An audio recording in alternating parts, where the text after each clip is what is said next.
이 본문이 나오게 되는 앞의 배경을 생각해 보면 누가복음 19장 28절을 보십시오. 예수님께서 예루살렘을 향하여 이제 입성하시면서 거기서 수많은 사람들이 호산나로 주님을 환영하고 주님이 입성하시게 됩니다.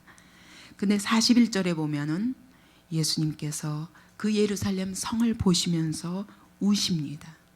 왜냐하면 너희가 지금 내가 이 예루살렘에 들어와서 이루고자 하는 평화가 무엇인지를 너희가 보지 못하는구나.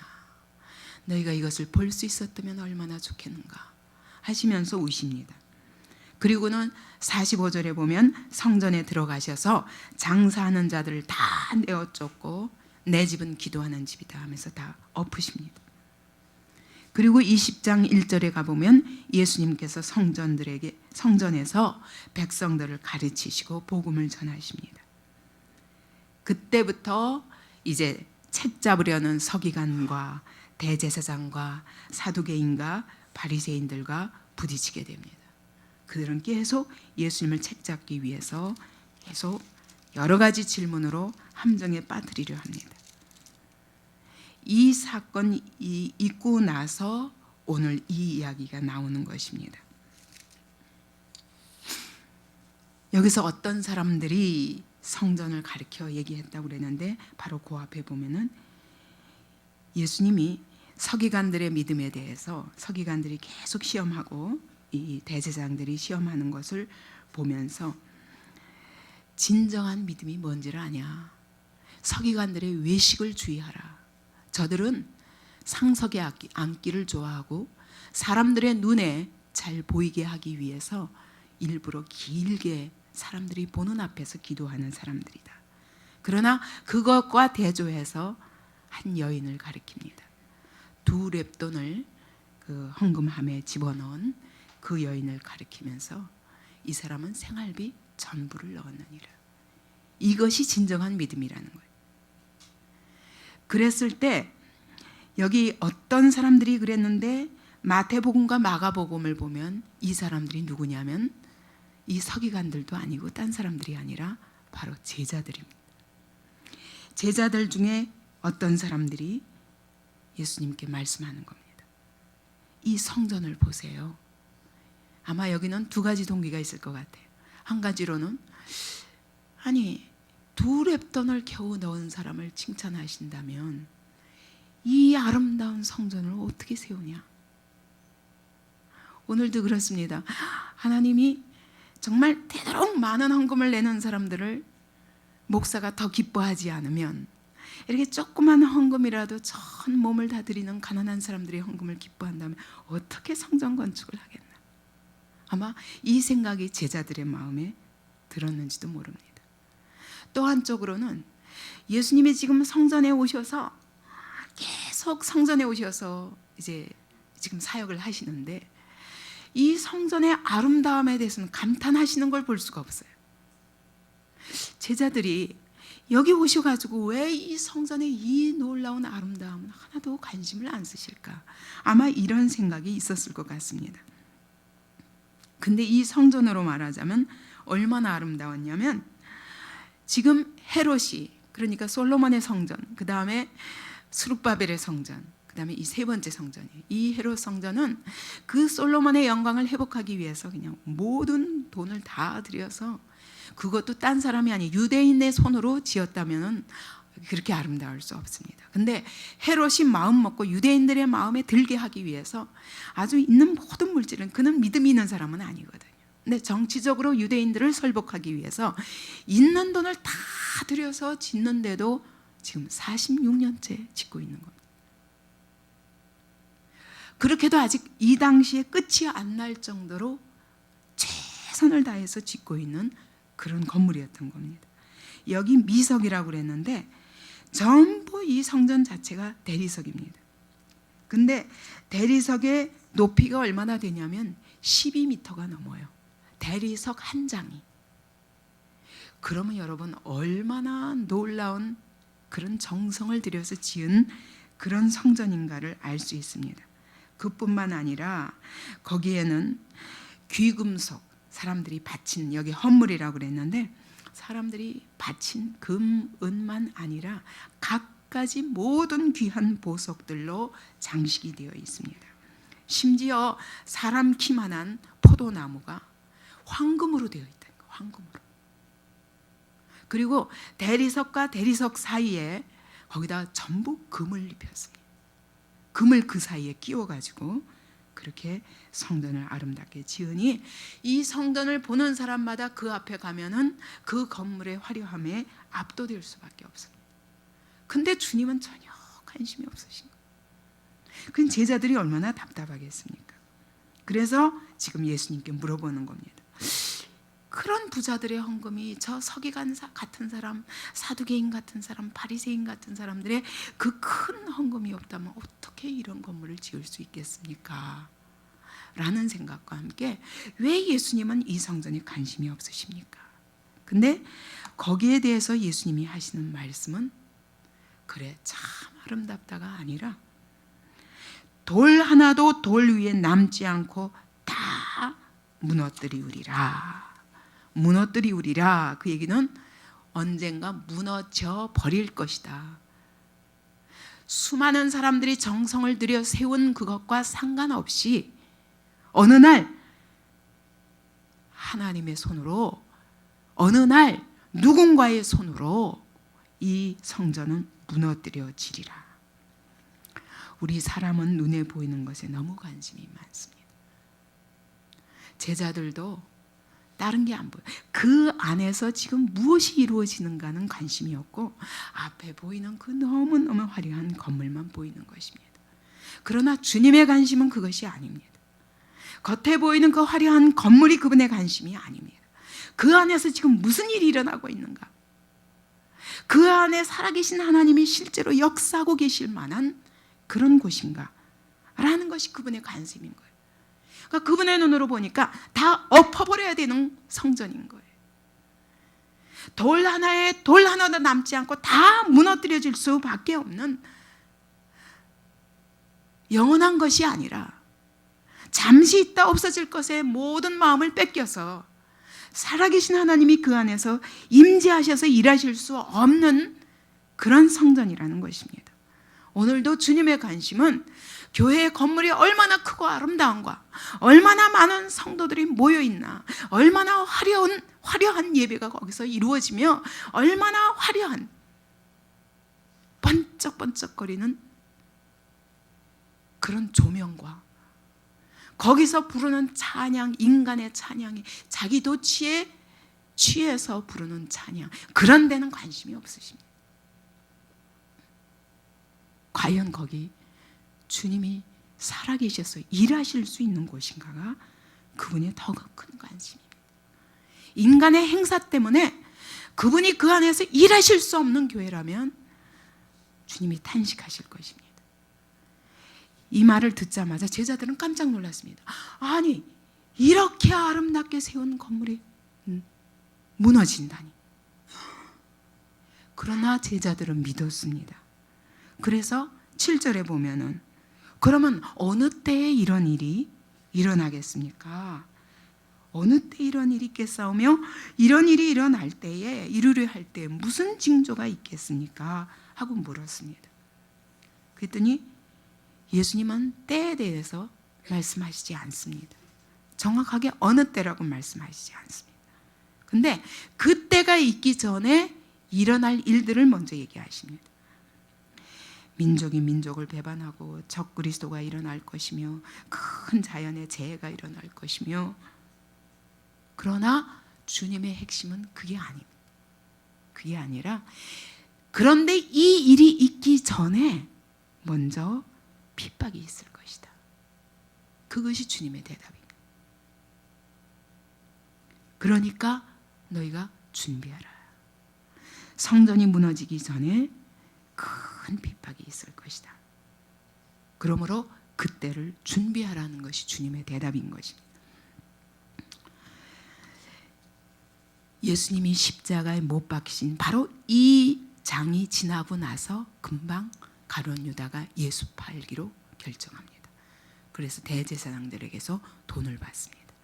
그 다음에 곧바로 주님은 최후의 만찬을 6월절이 되어서 최후 만찬을 제자들과 함께 지냅니다. 그리고 나서 겟세마네 동산으로 가십니다.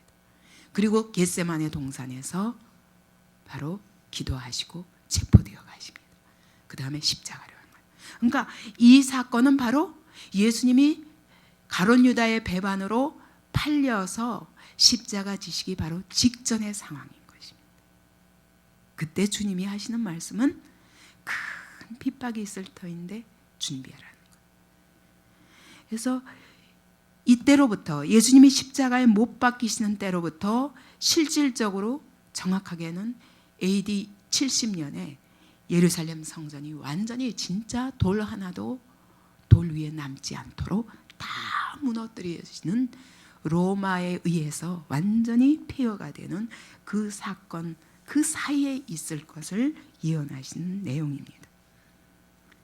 실제로 이러고 나서 얼마 안 있다가 박해가 시작되었고, 그래서 베드로와 요한이 그 다 공회에 끌려가고 예수 이름으로 말하지도 말라, 그런 핍박에서부터 시작해서 결국 야고보가 헤롯의 손에 칼로 죽임을 목베임을 당하고, 그 다음에 사울이 앞장서서 스데반을 죽이고, 그래서 그 일로 인하여 예루살렘에 큰 핍박이 있으니까 많은 사람들이 흩어져서 로마로, 안디옥으로 다 흩어져 버리게 됩니다.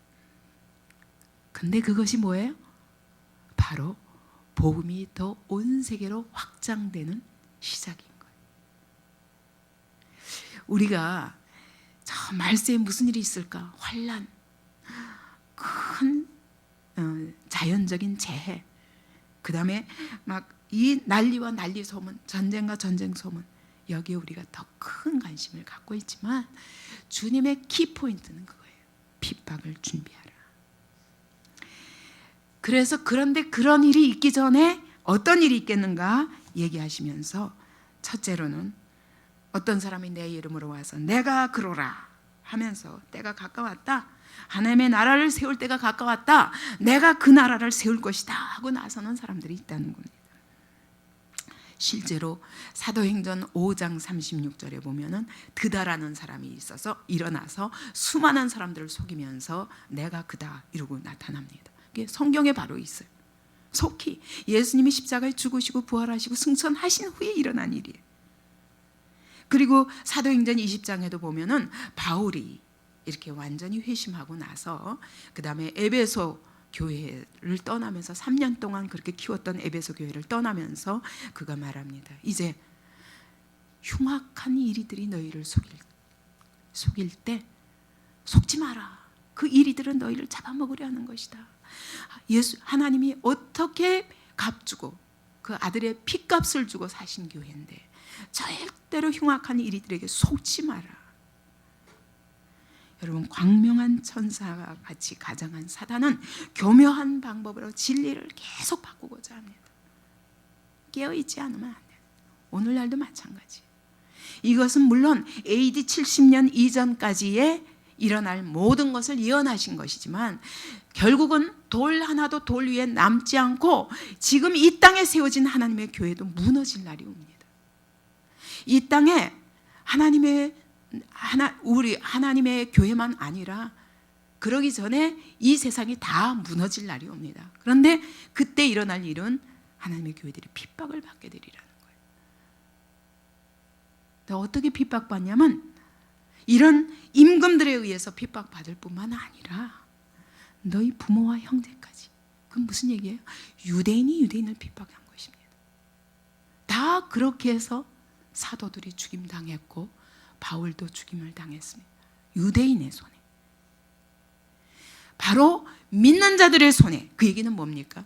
진리를 왜곡시켜서 끊임없이 광명한 천사같이 진리를 교묘하게 바꾸어서 예수 앞에서 결론을 내지 못하게 하는 수많은 세력들이 일어나게 되리라는 것입니다. 너희는 저희를 좇지 말라. 진리를 분별하라는 거예요. 끝까지 진리를 붙잡고 끝까지 예수를 붙잡고, 이것이 어떻게 광명한 천사처럼 가장한 사단이 진리를 계속 왜곡시키고 바꾸게 하냐. 여러분, 오늘날도 이 분별을 하지 않고 그저 교회만 왔다 갔다 하면 여러분 환난이 당하고 핍박을 당할 때 다 놓칠 수밖에 없다는 것입니다.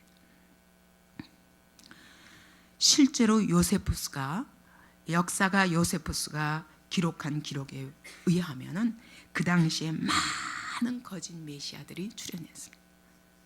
근데 그 당시에 초림 메시아를 가장한 사람들이 나타나서 그 예수가 아니라 나다 이렇게 말하는 것처럼 오늘날은 재림 메시아들이 많습니다.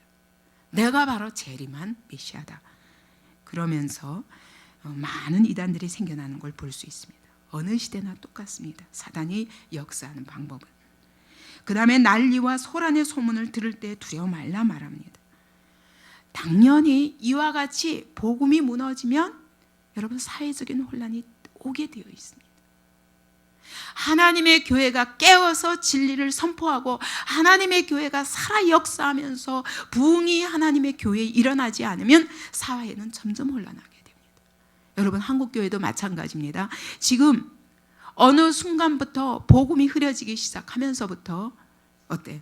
점쟁이들이 일어나고 불교가 더욱더 득세하고 지금은 많은 정치인들이 오히려 대학을 나오고 대학원을 나온 박사까지 된 사람들이 점쟁이 노릇을 하는 시대입니다.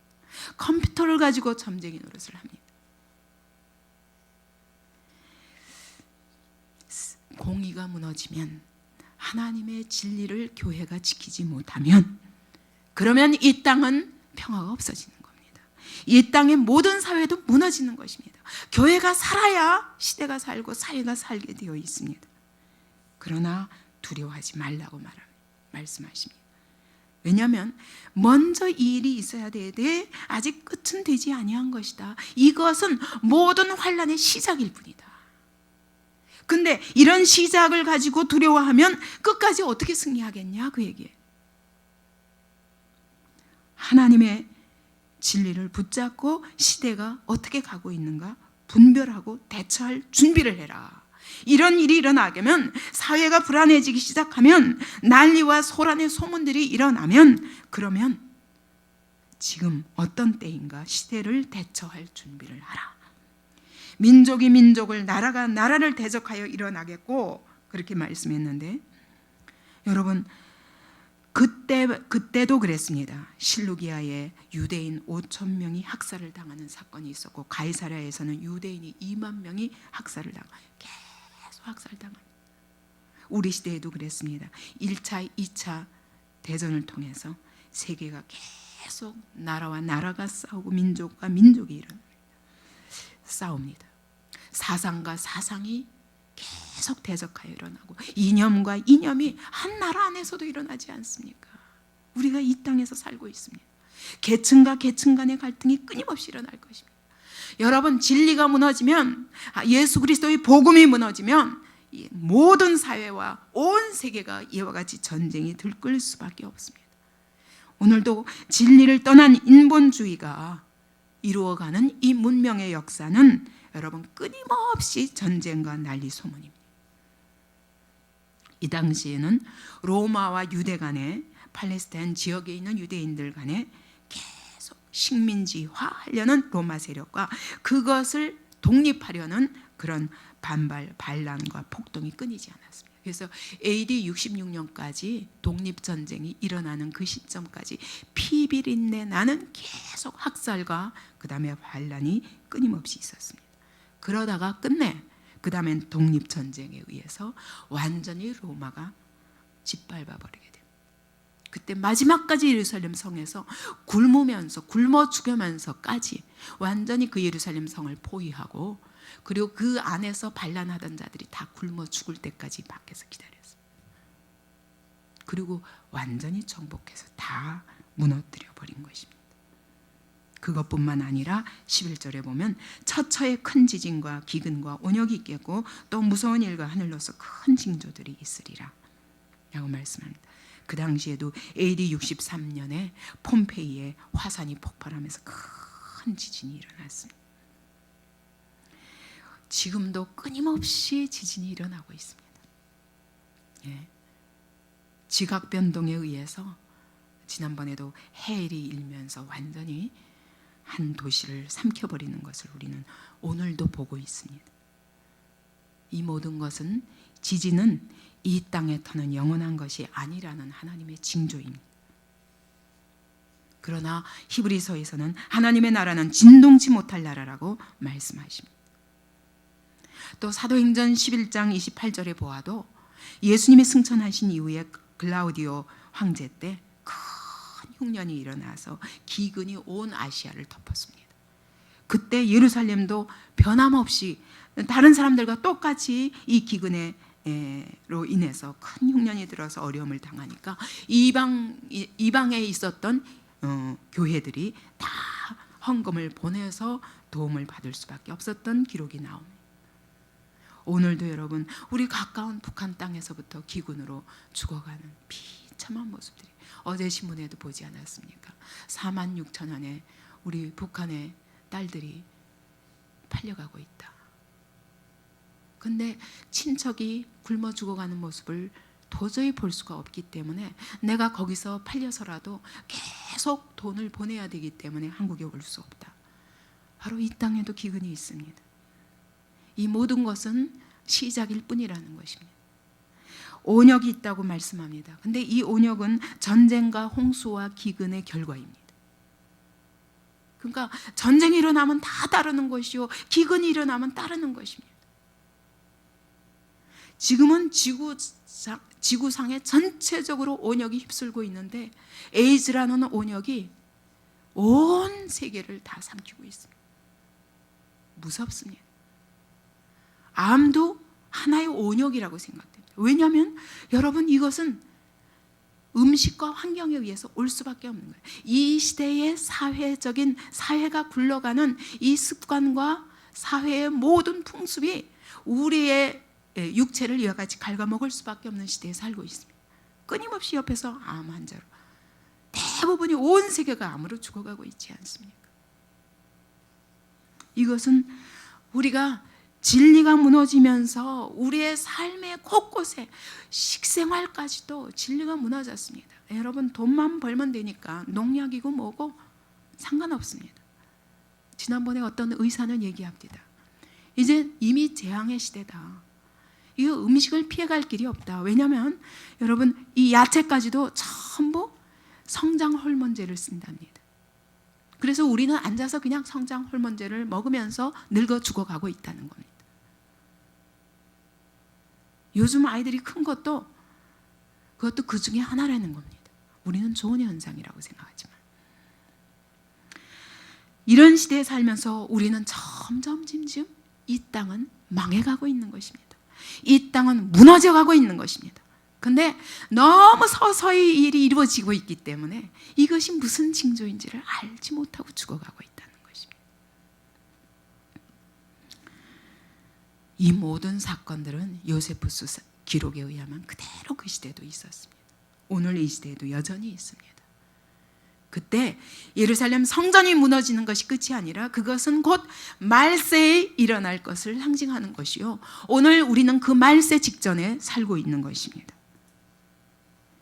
근데 이런 징조보다 더 우리가 깨어 준비해야 될 징조가 무엇이냐? 이런 것들은 우리가 막을 길이 없는 것입니다. 그러나 우리가 준비해야 되는 것이 있는데 그게 뭐냐? 12절에 이 모든 일 전에 내 이름을 인하여 너에게 손을 대어 핍박하며 회당과 옥에 넘겨주며 임금들과 관장들 앞에 끌어가려니와 말씀합니다.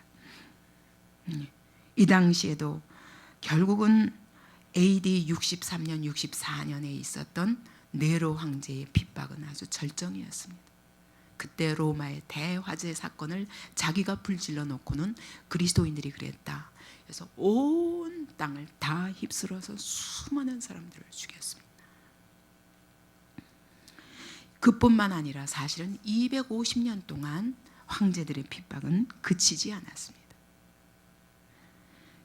그때 바로 자기가 그렇게 스데반을 죽였던 사울도 바울로 변하여서 정말 복음을 위해서 자기 생명을 던지면서 복음을 전했지만 빌립보옥에 갇히기도 하고 돌로 맞기도 하고 수많은 환난을 통해서 끝내 목배임을 당했습니다.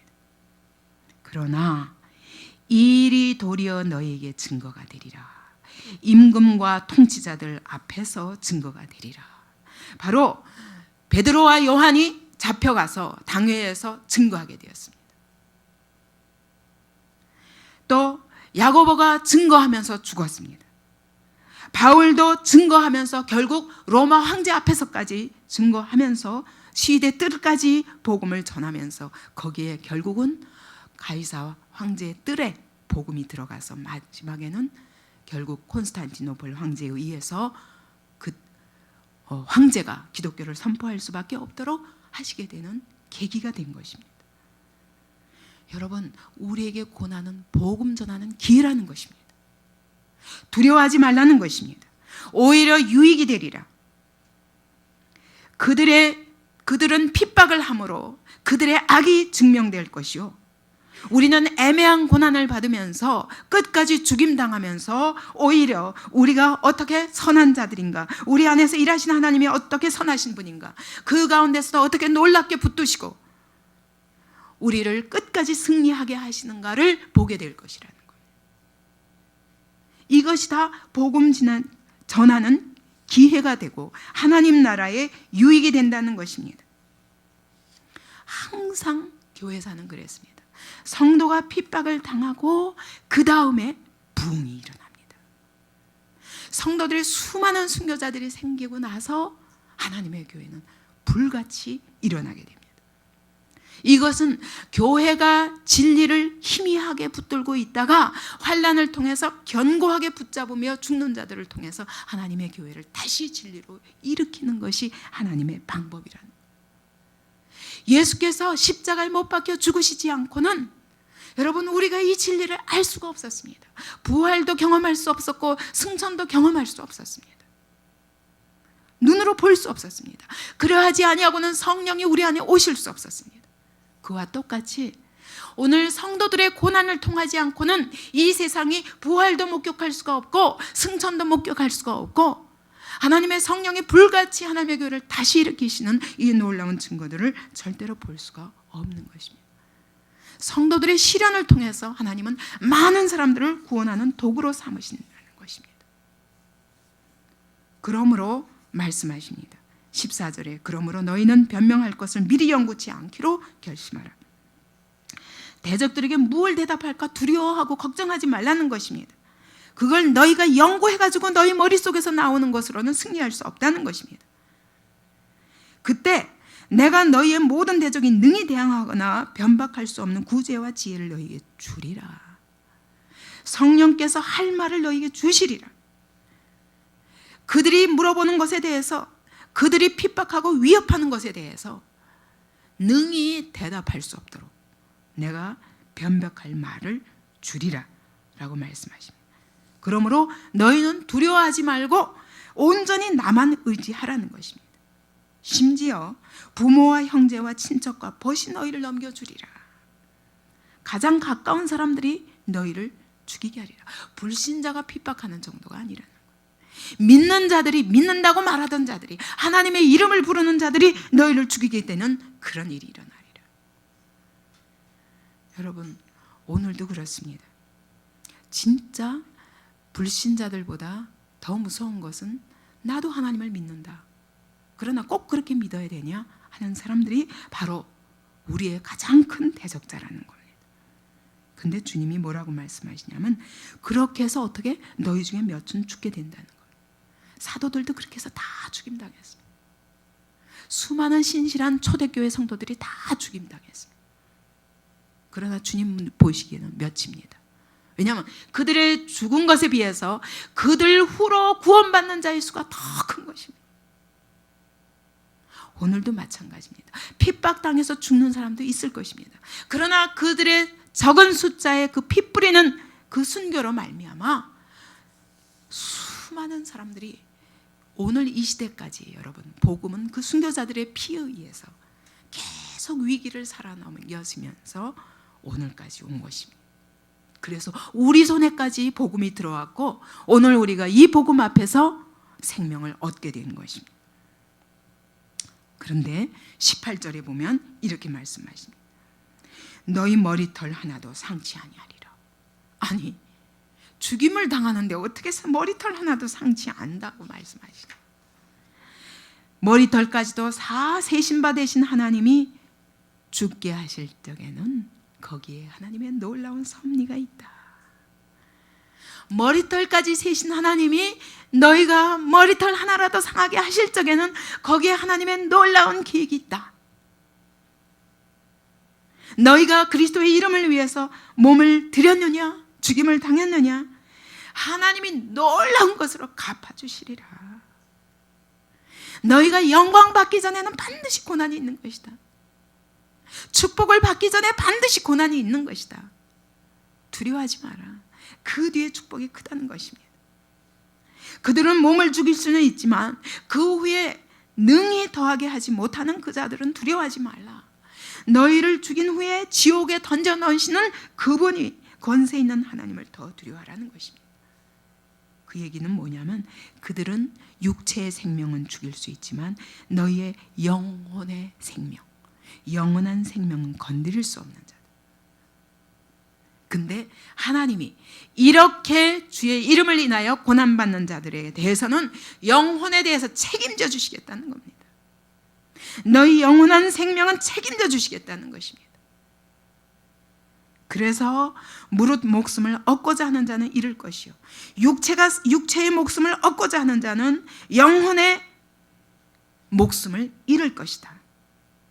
그러나 나와 복음을 위하여 목숨을 잃고자 하는 자는 얻으리라. 그 얘기는 나와 복음을 위하여 육체의 생명을 잃고자 하는 자는 영혼의 생명, 영원한 생명을 반드시 내가 책임져 주고 너희가 얻게 될 것이다. 그것이 진정한 생명이다.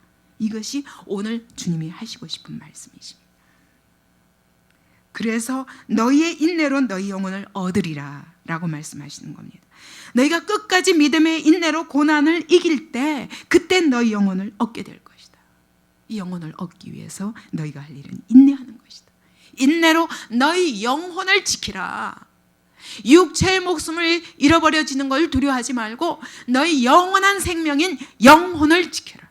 믿음의 인내로. 결국 결론은 이것입니다. 주님은 오늘 이 말씀은 성전 파괴에 대한 예언입니다. 성전이 파괴될 때까지 일어날 징조와 그 때에 대해서 말씀하시는 겁니다.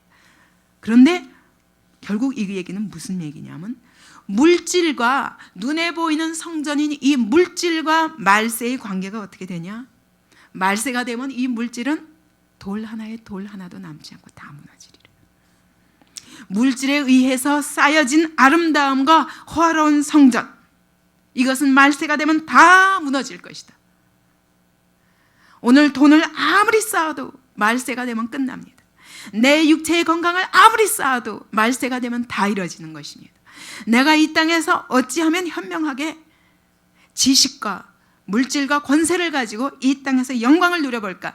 그렇게 쌓여진 모든 것은 마지막 때에 다 무너지리라.